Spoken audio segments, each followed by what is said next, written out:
Hubo una década en la que las marcas no firmaban pactos cobardes, firmaban sentencias. Los 90 fueron la era en la que las motos más rápidas del mundo nacieron sin controles, sin límites y sin miedo. Kawasaki, Honda, Suzuki y Yamaha entraron en una guerra silenciosa por ver quién rompía primero el velocímetro. Máquinas que hoy serían impensables, pero que en su momento dominaron el asfalto y marcaron a toda una generación. Hoy vamos a revivir las motos más rápidas de los 90, cuando la velocidad era pura locura.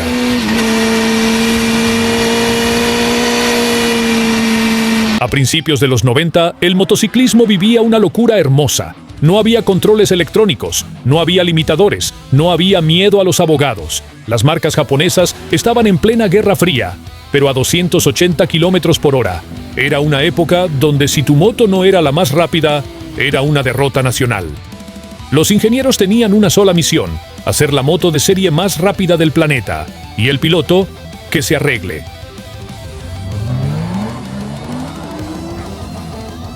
Número 10. Honda CBR-1000F, el transatlántico que corría como misil. La CBR-1000F fue una anomalía deliciosa, una Sport Touring que corría como una superbike grande. Con sus 4 cilindros en línea, 1000 centímetros cúbicos y más de 130 caballos, no explotaba en una patada violenta. Empujaba largo y parejo, justo lo que necesitas para velocidad punta. En la práctica, eso significaba que, una vez lanzada, no se quedaba sin aire. Seguía estirando, donde otras 1000 se agotaban.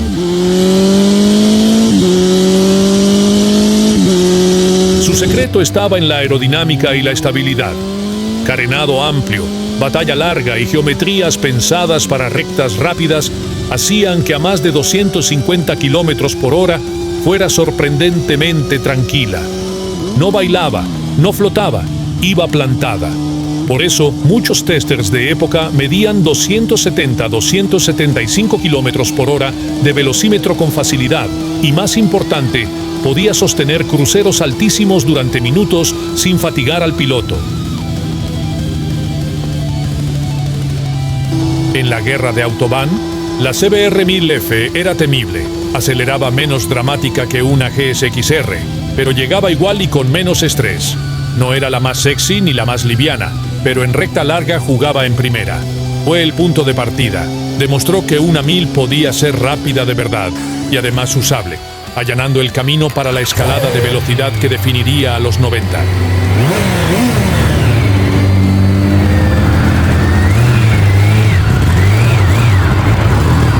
Número 9. Yamaha FZR-1000 X-Sub, la inteligencia aplicada a la velocidad. La FZR-1000 X-Sub fue la moto que demostró que pensar bien podía ser tan efectivo como sumar caballos. Yamaha entendió antes que nadie que el problema de las 1000 de finales de los 80 no era solo la potencia máxima, sino cómo y cuándo se entregaba. Por eso creó el X-Sub, Exhaust Ultimate Power Valve, una válvula en el escape que regulaba el flujo de gases según las RPM, eliminando el clásico vacío en bajos y medios. El resultado era casi mágico. Salía fuerte desde abajo, empujaba con decisión en el medio régimen y, cuando estirabas, seguía acelerando como si no tuviera techo. A diferencia de otras 1000 que eran torpes hasta las 7000 RPM y recién ahí despertaban, la FZR siempre estaba lista. Eso la hacía no solo rápida en cifras, sino rápida en el mundo real, donde adelantar y salir de curvas importan tanto como la punta. En velocidad máxima rondaba los 275-280 kilómetros por hora, pero lo verdaderamente impresionante era cómo llegaba ahí. El chasis Delta Box de aluminio le daba una estabilidad que otras motos de litro no tenían, permitiendo acelerar a fondo sin sentir que la moto se retorcía. No daba miedo, daba confianza. Y esa confianza era peligrosa, porque te llevaba cada vez más rápido sin avisarte.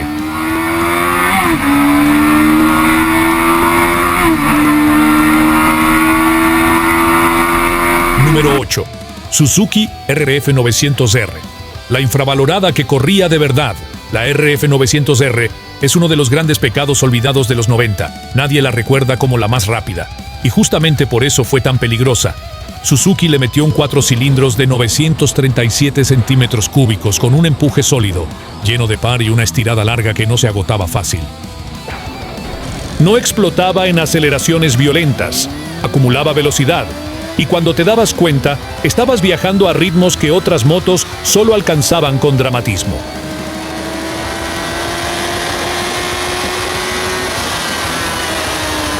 Su punto fuerte era la estabilidad, chasis firme, geometría pensada para alta velocidad y un carenado grande que cortaba el viento como una cuchilla. A más de 250 km por hora no se descomponía, no flotaba, no se retorcía. Era cómoda, aplomada y silenciosa, ideal para sostener cruceros absurdos sin castigar al piloto. Por eso, en pruebas reales, marcaba 270-275 km por hora, cifras que la ponían al nivel de motos mucho más famosas. ¿Por qué pasó desapercibida? Porque no tenía marketing racing, no venía de ganar campeonatos y no parecía una moto peligrosa. No gritaba «soy rápida». Lo era, y punto. En la autopista, muchas GSX-R, CBR o ZST-R se llevaban la sorpresa cuando la RF seguía empujando cuando las otras ya estaban rezando.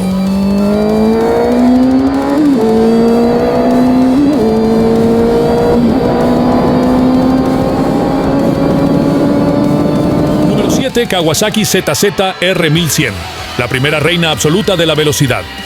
En 1990, Kawasaki no salió a competir, salió a cerrar bocas. La ZR 1100, ZX11 en algunos mercados, fue la primera moto de producción que convirtió la velocidad máxima en un argumento comercial. No era muy rápida para su segmento, era lisa y llanamente la más rápida del mundo, durante años, y sin discusión.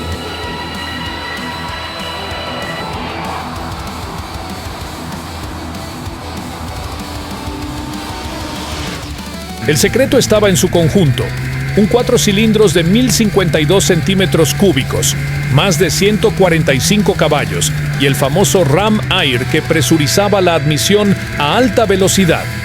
A partir de cierto punto, la ZZR empujaba más fuerte cuanto más rápido ibas, algo que en los 90 sonaba a ciencia ficción.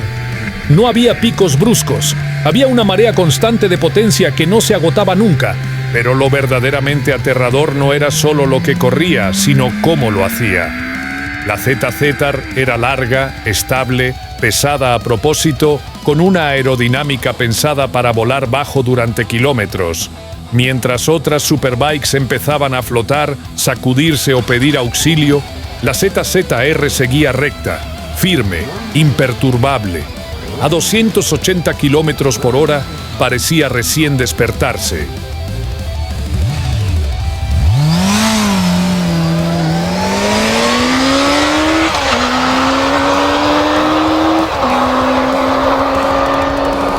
Mientras otras vibraban, se movían o rezaban, la ZZR parecía decir «¿eso es todo?». Su impacto fue brutal. Obligó a todas las marcas a entrar en la guerra de la velocidad. Sin la ZZR 1100 no existirían ni la Blackbird, ni la Hayabusa, ni la ZX12R. Fue la primera reina absoluta, la que marcó el camino y demostró que una moto podía ser rápida, estable y utilizable al mismo tiempo. Hoy es leyenda pura, la moto que inauguró la era en la que los 300 km por hora dejaron de ser un sueño y pasaron a ser una amenaza real.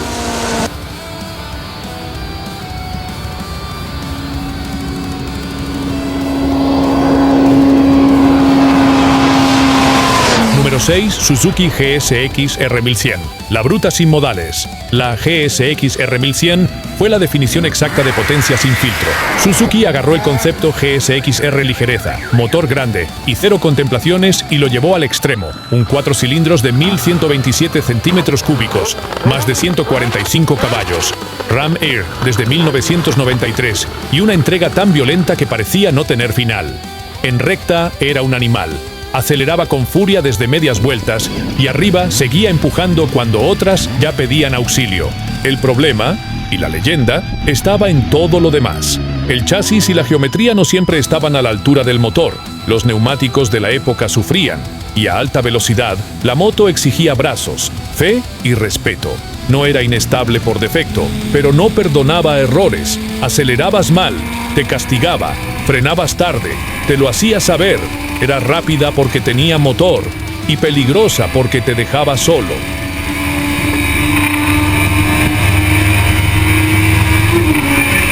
La GSX-R 1100 era potencia sin pedir permiso. Si sabías manejarla, eras rey.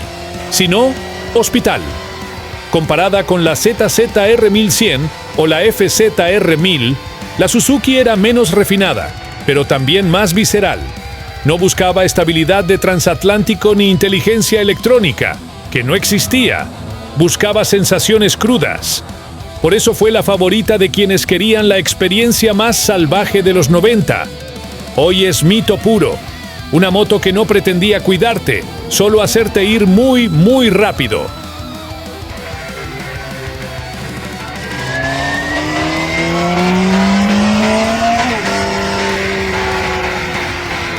Número 5. Honda CBR 900 RR Fireblade, la más peligrosa por concepto. La CBR 900 RR Fireblade no fue peligrosa por ser inestable ni por tener defectos graves. Fue peligrosa porque rompió la lógica. Hasta 1992, las superbikes eran grandes, pesadas y musculosas. Y aparece Tadao Baba con una idea casi irresponsable para la época. ¿Y si hacemos una 900 que pese como una 600? El resultado fue una moto de 185 kilos en seco, compacta, angosta, con 122-128 caballos y una relación peso-potencia que nadie estaba preparado para manejar, llegaba a unos 280 kilómetros por hora. En recta no era la más rápida del grupo, pero llegaba a esa velocidad mucho antes. Aceleraba con una facilidad obscena, cambiaba de dirección como una 600 y frenaba tarde porque todo pasaba más rápido de lo que el cerebro procesaba. Ahí estaba el peligro real. Te hacía sentir invencible. Donde una GSX-R 1100 te asustaba y una ZZ-R 1100 te imponía respeto, la Fireblade te sonreía y te llevaba directo al límite sin avisar. El chasis compacto, la distancia entre ejes corta y la agilidad extrema la convertían en un bisturí en curvas, pero también en una moto nerviosa si no tenías manos finas. Sin control de tracción, sin anti-wheelie, sin ABS y con neumáticos de los 90, cualquier error se pagaba caro.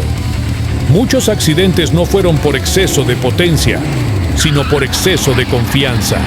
Ese fue su verdadero pecado. Peso de 600, potencia de 1000. Una idea tan brillante como peligrosa.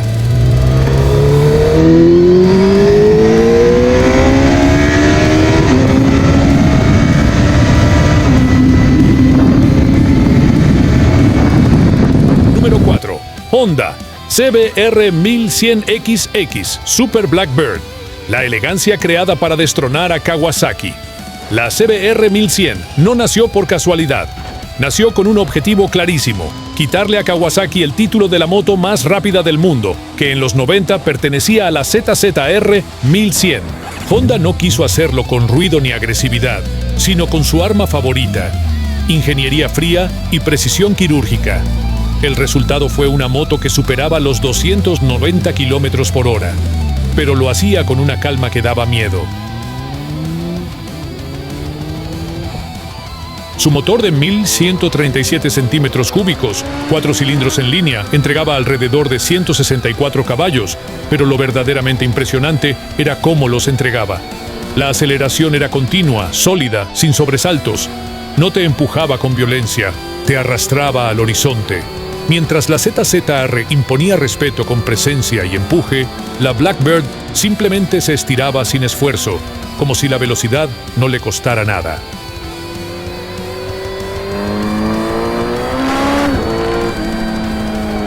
Honda trabajó obsesivamente la aerodinámica. El carenado fue afinado en túnel de viento para que el piloto quedara protegido incluso a velocidades ilegales. A 250, la moto seguía estable. A 270 seguía firme. Y a 290 kilómetros por hora parecía que todavía tenía margen. Ahí estaba la diferencia clave. No solo corría más, corría mejor. Donde otras empezaban a flotar, la Blackbird seguía plantada como un tren bala japonés.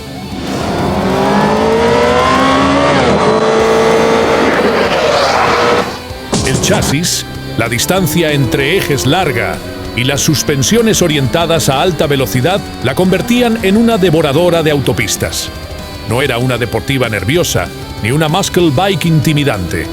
Era algo peor, una moto que no te advertía del peligro. El velocímetro subía tan rápido y con tan poco drama que muchos pilotos se encontraban viajando a velocidades absurdas sin darse cuenta.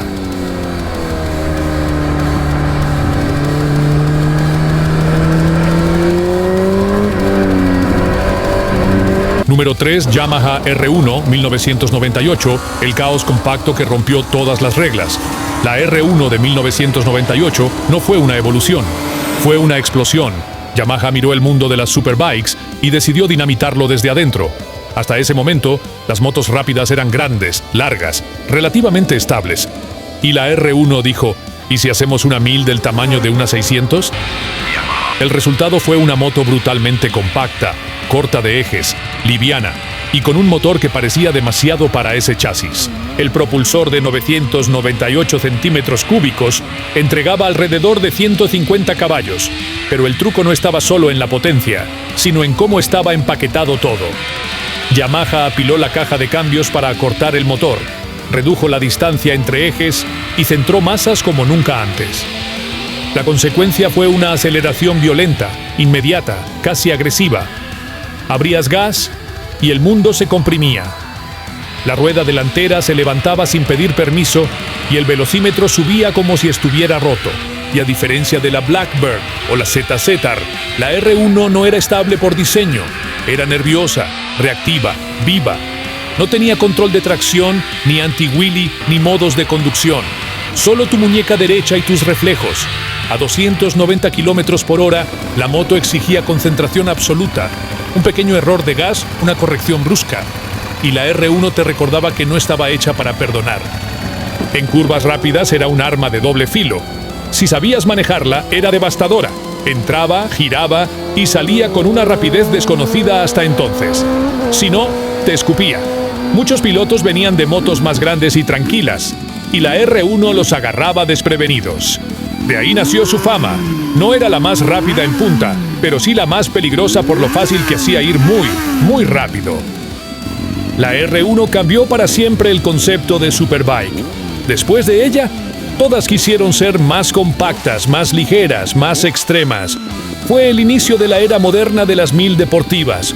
Una moto que no solo corría a casi 300 km por hora, sino que lo hacía con una violencia emocional que marcó a toda una generación. La R1 no te llevaba rápido, te lanzaba al futuro, sin cinturón de seguridad.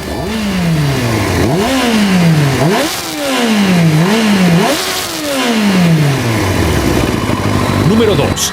Yamaha XTF-1000R Thunder Ace. Este fue el último gran misil a la vieja escuela de Yamaha antes de que la R1 cambiara las reglas del juego. Con una velocidad real cercana a los 290 km por hora, era una moto pensada para devorar autobahn y rectas infinitas con una facilidad insultante. Su motor de 1002 centímetros cúbicos y unos 145 caballos empujaba con un par enorme desde medias vueltas y seguía estirando con furia arriba, apoyado por un chasis heredado de la saga FCTR, largo y extremadamente estable. No buscaba ser ligera ni juguetona. Buscaba ir muy rápido durante mucho tiempo, con un aplomo que hacía parecer lentas a muchas rivales. A diferencia de la CBR 1100XX, la Thunder Ace tenía un carácter más crudo y menos refinado.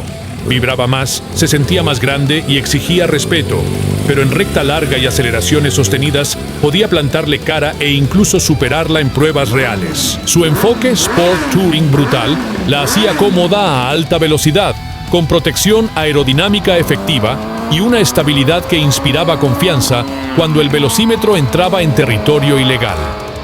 No tenía el marketing ni la estética agresiva que vendía pósters, y llegó justo antes de la R1, que se llevó toda la atención con su concepto revolucionario. Por eso quedó opacada. Pero el tiempo fue justo.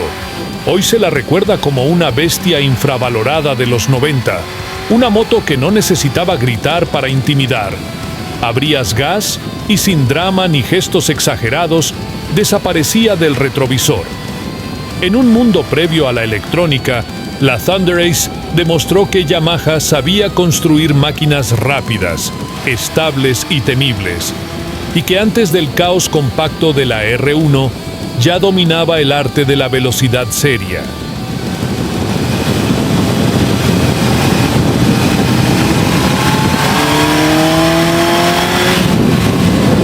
Y en el puesto número 1, la Suzuki Hayabusa, la que asustó al mundo.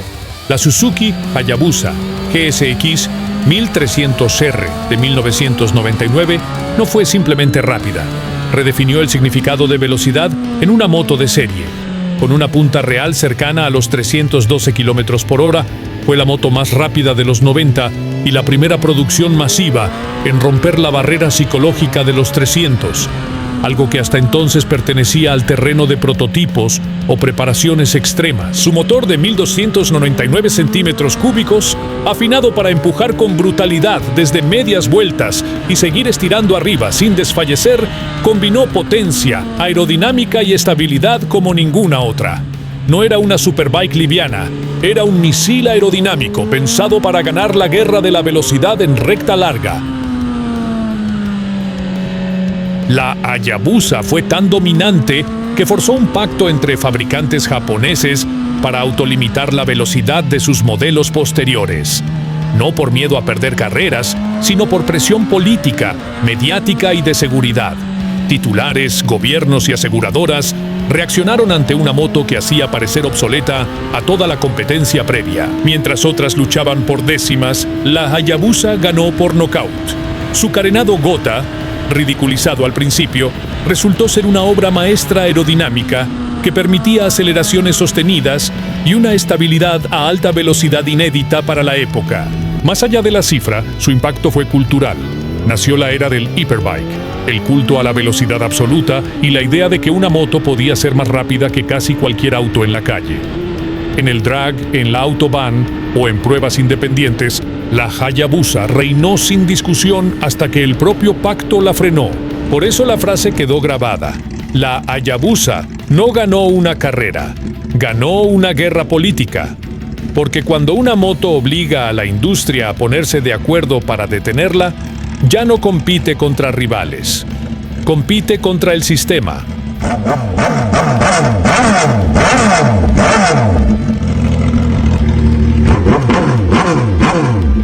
Los 90 no fueron una década, fueron un experimento a cielo abierto. Un laboratorio sin comité de ética, donde las marcas empujaron límites sin pedir permiso, donde la velocidad era una obsesión y el coraje venía de serie. Las motos nacían con carácter, no con asistentes, con potencia cruda, no con filtros, con chasis que aprendían a la fuerza y neumáticos que rogaban piedad.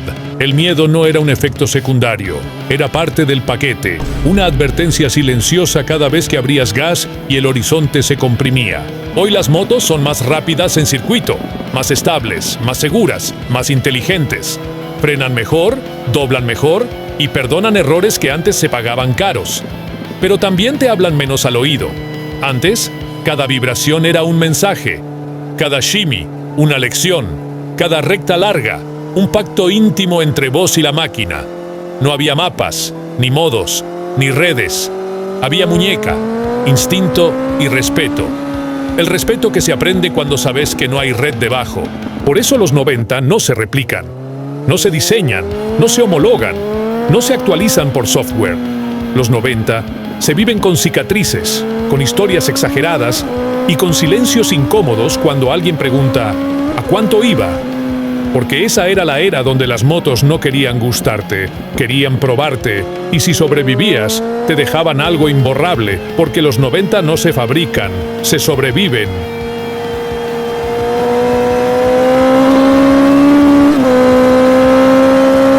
Y si quieres conocer a las mejores motos de los 90, haz clic en este video.